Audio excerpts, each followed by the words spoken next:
마무리를 하는 게 아니라 아직 오지 않았고 아직 하나님께서 우리에게 보여주지 않으신 것들에 대한 우리의 소망의 시작이고 그 기다림의 시작이라는 의미를 담고 있는 게 계시록입니다. 그래서 오늘의 말씀에서 이 요한계시록의 저자는 그 마지막 조언 같은 말로 이제 어쩌면은 각자의 자리로 또 7개의 교회로 또 다른 열방으로 보내야 하는 이 성도들에게 거의 마지막 인사처럼 어떤 당부를 나누냐면 어딜 가든지 예수님께서 곧 오실 테니 항상 곧 오시기도 할 것이고 성령으로 너희와 함께 하실 것이니 이 두루마리가 뭘까요? 지금으로 따지면 성경책이겠죠. 성경책에 담겨있는 말씀을 지키면서 살아 복을 얻어라 라는 이야기를 해주고 있는 겁니다. 그래서 오늘 우리가 함께 읽은 이 계시록에는 그런 두루마리에 담긴 내용, 아직 예수님께서 우리에게 보여주시진 않았으나 이 땅에 이루시진 않았으나 약속하신 것들을 말씀들을 담고 있는 특징이 있습니다. 특별히 이 계시록에서 계시라는 의미는 우리가 조금 인지하고 있는 의미와는 조금 다른 개념으로 이 계시록에서는 사용이 됐어요. 여러분 계시하면 어떤 생각이 먼저 떠오르나요? 계시. 우리가 막 몰랐던 거를 숨겨놨던 사실을 깨닫게 되고 새로운 걸 누군가 막 머릿속에 막 주입을 해가지고 막 보게 되고 이런 느낌이겠지만 오늘 요한 계시록에서 계시의 의미는 없었던 사실을 깨닫게 되거나 계획되지 않은 것들에 정말 새로운 시작을 경험하는 게 아니라 이미 하나님께서 약속하셨고 예수님께서 이루셨던 것들을 다시 이루시기 위해 잠깐 숨겨놓은 것들을 드러내는 의미가 강합니다.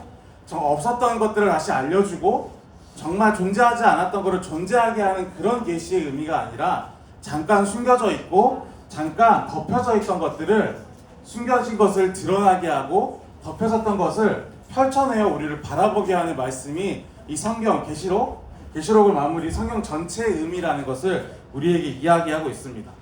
그래서 우리가 나눈 말씀에서는 이 계시록에 우리가 2주 전에 나눈 말씀에서는 그 내용이 무엇인지를 3가지 의미로 이야기했던 것을 기억해요. 새 하늘과 새 땅이었고 그리고 새 예루살렘이라는 곳이었고 그리고 새 예루살렘 안에 있는 보좌 가운데서 나오시는 예수님의 말씀을 통하여서 우리가 이때까지 알고 있던 개념이 아닌 새로운 하나님의 나라가 있을 것이고 그곳에 우리를 초대하고 환대하는 또 다른 예배의 공간이 있을 것이고 그 모든 것을 주관하시는 예수님께서 우리와 함께 하시면 그것을 통치하실 것이다 라는 이 약속을 우리에게 전하고 있는 것이죠. 그렇기에 오늘 요한의 공동체 또 요한은 그렇기에 이 말씀을 마무리하는 지점에서 이 말씀을 듣는 자들에게 이렇게 이야기를 하는 겁니다. 이 예언의 말씀을 반드시 지켜서 이 예언의 말씀을 꼭 지켜서 너희 삶에 복을 받는 삶을 만들어 가라 라는 이야기를 하는 것이죠. 어쩌면 우리가 이번 주를 빼면 51주 동안 뭐 예양으로도 만나고 여러 가지 예배로도 만나고 했던 이 51주간의 이야기들이 바로 궁극적으로 우리가 우리의 삶 가운데 나눴던 이야기들을 한 주 한 주 지켜가면서 그저 신앙적인 만족을 이루고 나 이번 주에 교회 갔다 왔으니까 이걸로 만족 이렇다기보다는 내가 살아가는 하나님의 자녀로서 세상을 살아가는 이 예언의 말씀을 지키는 자가 되어가는 한순간 한순간이었습니다. 그래서 이 계시하는 성경에 적혀있는 약속의 내용들을 우리는 52주 이번 주까지 포함하면 52주간의 내용들을 동안 나누었습니다. 이 내용은 단지 우리에게 새롭게 다가오는 내용, 몰랐던 내용을 깨닫게 되는 내용일 수 있겠지만 이 전부터 앞선 말씀을 접했던 50세기, 30세기, 30년도, 0년도 예수님이 태어나는 시점 그 이전의 사람들부터 지켜오고 이어져 왔던 말씀의 명맥이고 또 그 중간에 예수님께서 이 땅에 오셔서 십자가로 우리를 구원하시고 이 땅에 예수로 태어나셔서 하나님의 말씀을 전하시고 보혈을 흘리시고 십자가에서 우리의 죄를 구원하시는 사역으로 한 번 더 우리에게 나타났고 또 우리는 이 성경의 말씀을 통해서 이제 알지 못하는 말씀이 아니라 그저 적혀있고 누군가를 통해서 전해드는 말씀이 아니라 내가 믿음으로 고백하고 이 말씀에 참여함으로 내가 스스로 말씀을 지켜가는 자들이 되어가는 이 약속을 우리는 매주 만나가고 있습니다. 그래서 다시 한번 보자면 오늘의 성경의 말씀은 바로 이 내용들을 여러분에게 꼭 지키며 살아가기를 권면하고 있는 거예요. 지키며 살아가기를요. 그저 한 주간 주일날에 전사님이 한 10분, 15분 되는 시간으로 여러분들에게 전하고 공과 시간에 선생님이 얘들아 우리 이번 주에 이렇게 한번 지내보자, 이렇게 한번 살아가보자 라는 이런 수동적인 모습이 아니라 이제는 내가 성경의 말씀을 만나고 성경으로 나아가면서 스스로 내 삶에서 이 말씀을 지켜가고 이 두루마기에 적힌 예언들을 내 삶에서 행하며 사는 삶을 살아가요 여러분의 삶에 스스로 복을 받는 자들이 되기를 오늘 이 요한의 저자들은 성경의 마지막에 창세기부터 시작해서 66권의 성경의 이야기가 끝나는 이 요한계시록의 마지막에 우리에게 남기고 있는 겁니다. 그래서 전사님이 이 성경의 이야기를 생각하면서 우리가 사실은 전사님도 물론 공부를 열심히 했고 성경을 정말 많이 읽었고 여러분 그거 아세요? 전사님이 신대원이라는 곳 들어갈 때 성경 문제 몇 개를 외워서 올라간 줄 아세요? 한 5만 개 외웠을 거예요. 그래서 전사님 집에 있는 성경책에는 창세기부터 계시록까지 그 모든 문제가 기록되어 있는 성경책이 있거든요. 제가 안 본 지 한 4년 된 것 같은데 그 성경책에 있는 내용을 우리가 다 외우고 다닐 수는 없고 다 기억하고 하나하나 생각하기는 조금 어렵습니다. 우리가 그 모든 내용을 세세하게 알기는 어렵기에 전사님이 오늘 여러분에게 성경의 내용을 우리 삶에 적용하기 좀 간단한 키워드를 통해서 이 성경의 말씀을 한번 기억했으면 하는 여러분들이 삶에서 이 말씀을 이렇게 접했으면 하는 마음을 한번 전해보려고 합니다. 전사님이 대학교 1학년쯤에 수업에서 전사님의 이제 교수님께서 성경을 그렇게 물어보셨어요. 성경을 두 개로 나눠서 표현하라 그러면 여러분들은 뭐라고 하실래요?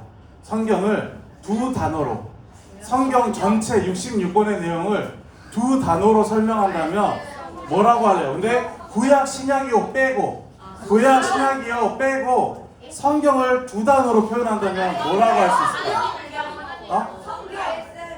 성경 성과 경 그런 거 말고 성경의 66권의 내용을 요약할 수 있는 두 단어 뭐가 있을까요?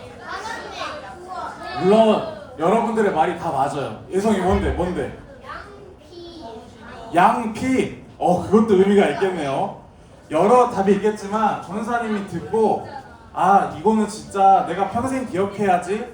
나는 항상 이제 말씀을 보면 이 순서대로 말씀을 이해해 보려고 해야지 라고 했던 두 단어는 첫 번째는 여러분 정의였어요. 정의로움에 대한 이야기예요. 성경은 모든 구약과 신약에서 이 정의로움에 대한 이야기를 담고 있다고 합니다. 왜 성경은 모든 구간에서 정의로움을 이야기할까요? 바로 성경은 모든 구간에 하나님의 말씀을 담고 있기 때문이에요. 예수님의 말씀을 담고 있기 때문이죠. 그런 하나님의 말씀을 담고 있고 예수님의 말씀을 담고 있다라는 의미는 또 어떤 의미를 알려주냐면 그리스도에 대한 우리에게 하나님의 자녀가 된 우리에게 기준이 되는 기준점이 이 정의라는 이름으로 말씀이 우리에게 알려준다라는 걸 의미합니다. 그래서 이 정의는 여러분들이 잘 아는 구약과 신약이라는 모습으로 성경에 존재하고 있고 구약과 신약에서 모든 말씀에는 이 정의, 하나님께서 정하신 정의로운 기준들이 등장을 합니다. 그리고 이 정의로움과 함께 정의로움 옆에 항상 같이 나오는 또 다른 의로움이 있습니다. 여러분 정의로움 말고 함께 등장하는 또 다른 의로움 뭐가 있을까요? 불의 말고 아까 누가 말한 것 같은데 정답을? 어떤 의입니다. 정의 말고 또 다른 의 뭐가 있을까요? 바로 여러분 공의라는 게 있습니다. 공의 공산주의 말고요. 네. 공의라는 게 있어요. 여러분 공의라는 말이 어렵죠? 공의는 뭐냐면 정의로움처럼 우리가 삶을 살아가면서 올바른 것들을 구분해야 하고 바른 것들을 구분해야 하고 하나님께서 기뻐하시고 하나님께서 옳다고 말하시는 걸 구분해야 하지만 때때로는 하나님께서 그 정의로움에 들지 못하는 자들 또한 긍휼하심으로 그들을 구원하시기 위해 사랑하시는 모습들이 성경에 적혀 있습니다. 그럼에도 불구하고 사랑할 수 있는 마음, 그럼에도 불구하고 그 사람을 아낄 수 있는 마음을 바로 이 성경에서 공의로움이라고 합니다. 그리고 우리는 이거를 조금 더 이해하기 쉬운 표현으로 사랑이라고 표현하기도 하죠. 그래서 여러분 성경에는 항상 모든 말씀이 이 두 가지 의로움이 함께 등장합니다. 하나님의 기준이 되고 하나님의 말씀이 되는 정의로움에 대한 이야기가 등장한다면 이 이야기의 끝은 항상 그럼에도 불구하고 사랑을 한다는 공의로움으로 말씀은 끝납니다. 여러분 성경에서 나오는 그 공의로움, 사랑의 모습, 여러분들 아마 정말 많이 들어봤어요. 성경에 두 가지 사랑의 모습 뭐가 있을까요? 이웃사랑, 하나님 사랑. 맞습니다. 바로 이 이야기가 성경에서는 항상 같이 등장을 해요. 그래서 전사님은 말씀을 만나게 되면 이 순서로 성경을 이해하고 내 삶에 적용해 보려고 많이 고민을 해요. 내가 만약에 어떤 말씀을 만나면 전사님은 처음으로는 여기에 이 말씀에 담겨있는 이야기에 담겨있는 하나님의 기준이 뭘까? 하나님께서 정의롭다 하신 것은 뭘까? 라는 걸 생각을 해보고 하나님은 이 정의로움을 통해서 어떤 사랑의 모습, 어떤 공의로움을 나타내셨을까를 말씀을 통해서 생각을 해봅니다. 그리고 똑같은 순서로 삶에서 적용해 보려고 나름 노력을 하고 살았던 것 같아요. 하나님께서 기준 잡아주신 것을 나의 삶의 기준으로 맞춰보고 내가 하나님의 기준으로 살아가더라도 세상에 참 사랑할 수 없는 것들이 많고 미워할 것들이 많고 나를 힘들게 하는 것들이 많겠지만 그럼에도 불구하고 하나님께서 사랑하셨듯이 나도 이 공의로움을 적용해 보려는 정의로움을 찾고 그 다음 공의로움을 찾는 하나님의 말씀의 기준을 먼저 찾고 이 말씀 속에 담겨있는 하나님의 사랑을 찾아보려는 시도를 많이 합니다. 그래서 전사님은 이 요한복음에 나와 있는 요한계시록의 저자가 이 두루마리의 예언의 말씀을 지키는 자에게 복이 있다 라고 하는 것을 이번 주 여러분에게 이렇게 전하고 싶어요. 여러분들이 이제 어느 때나 오늘 이번 주 예배를 마치고 이제 다른 부서로 가는 친구들도 있고 또 각자 새로운 반으로 나아가고 이제 새로운 자기의 공동체가 또 만들어질 텐데 이때에도 여러분들이 이제 매주간에 만나는 말씀 가운데 이 말씀에 적혀있는 하나님의 기준 정의로움을 한번 생각해보고 이 정의로움 속에 나타난 하나님의 사랑이 이 공의로움이 어떻게 표현되는지를 한번 생각해보면 좋을 것 같습니다. 여러분 성경은 그래서 마치 여러 퍼즐로 쪼개져 있는 퍼즐 조각 같은 말씀이에요.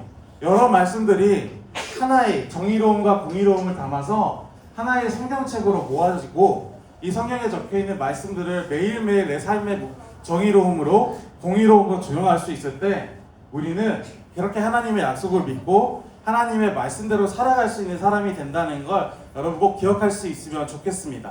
하나님의 정의로움과 하나님의 공의로움을 성경책에서 찾아보시고 나의 그 정의로움과 하나님의 정의로움과 하나님의 공의로움을 나의 정의로움과 나의 공의로움으로 세워갈 수 있는 그렇게 말씀을 지키고 또 여러분들 삶 가운데 주시는 하나님의 은혜와 복이 넘쳐나는 그런 하루하루를 또 새로운 26년의 시작을 만들어가는 우리 친구들이 되기를 주님의 이름으로 소망합니다. 우리 말씀을 기억하면서 우리 기도하고 마무리하도록 하겠습니다. 하나님 오늘